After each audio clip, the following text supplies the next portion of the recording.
E, bom, a ideia é entender se o resultado foi bom, se foi ruim e o que está por trás disso, né? O primeiro número que chama atenção, claro, é o lucro líquido recorrente.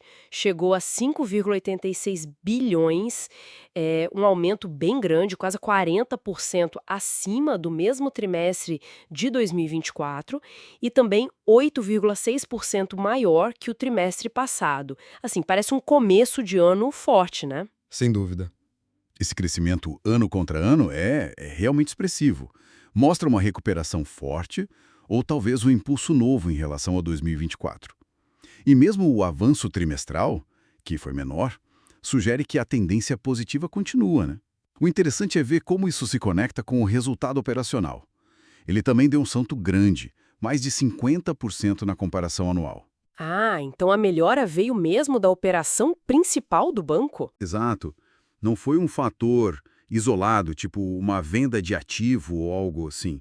Veio da atividade do dia a dia. E parece que uma parte grande dessa atividade, desse motor, foi a área de seguros. Acertei? O lucro da Bradesco Seguros foi 2,4 bilhões, um crescimento de mais de 25% em relação ao ano passado. Exatamente. Seguros foi, assim, pilar essencial nesse trimestre.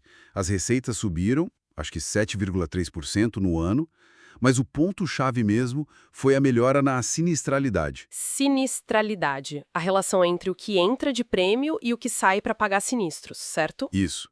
Esse índice caiu bastante, uns 7,5 pontos percentuais. E isso foi muito puxado, sabe?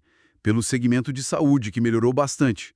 Foi um alívio importante para o resultado consolidado do banco. Hum, interessante. Mas isso não cria uma certa dependência?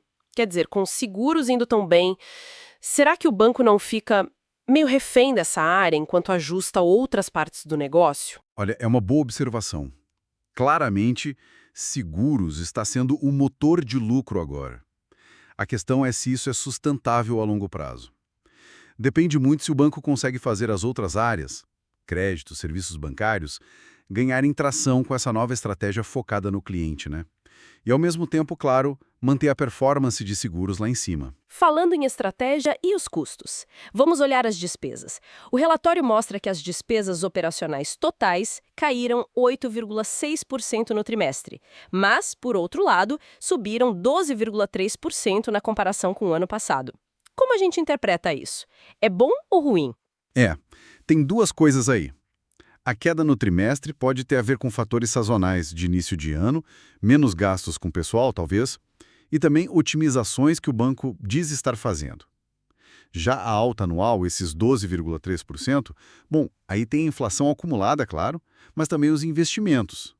O banco fala muito em investir em tecnologia, em transformar o atendimento. Certo, plano estratégico centrado no cliente. Isso, faz parte desse plano. Mas é um equilíbrio delicado, né? Investir para o futuro versus controlar o custo agora. Pois é, porque um aumento de mais de 12% nas despesas, mesmo que seja investimento, num cenário que o próprio banco descreve como de possível desaceleração, não é um ponto de atenção. Com certeza é um ponto crítico de atenção. O banco aposta que esses gastos vão trazer mais eficiência e crescimento lá na frente, mas no curto prazo pressiona o resultado. O desafio é justamente esse: controlar a despesa sem matar a transformação que eles consideram necessária. Entendi. E para fechar os pontos principais, risco de crédito. O material fala em melhora, com mais operações naqueles estágios de menor risco, 1 e 2. Sim, isso é um sinal positivo, bem importante até. Ter 92% da carteira nesses estágios, com uma melhora de quase 2 pontos percentuais em um ano, sugere que a gestão de risco está mais eficiente, talvez mais seletiva no crescimento. O banco chama isso de gradual e seguro. Gradual e seguro.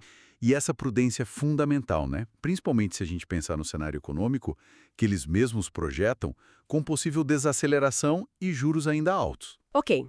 Então, para a gente amarrar tudo, tivemos um trimestre de lucro forte, muito puxado por seguros, ao mesmo tempo uma gestão de risco que parece mais controlada, mas despesas subindo no ano por causa de investimentos estratégicos. Tudo isso num cenário econômico que pede cautela. Então foi um bom resultado, mas com, digamos, asteriscos importantes. Exato. A fotografia do primeiro trimestre de 2025 é positiva, principalmente comparando com o ano anterior.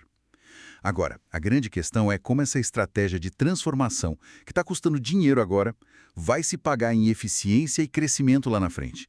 Principalmente se a economia realmente der uma freada, como se espera. Fica então a pergunta no ar, né? Será que a força atual de seguros e essa gestão de risco mais cuidadosa são suficientes para bancar essa transformação toda do banco? Justamente no momento em que o cenário econômico pode ficar mais apertado? É algo para a gente continuar acompanhando de perto nos próximos trimestres.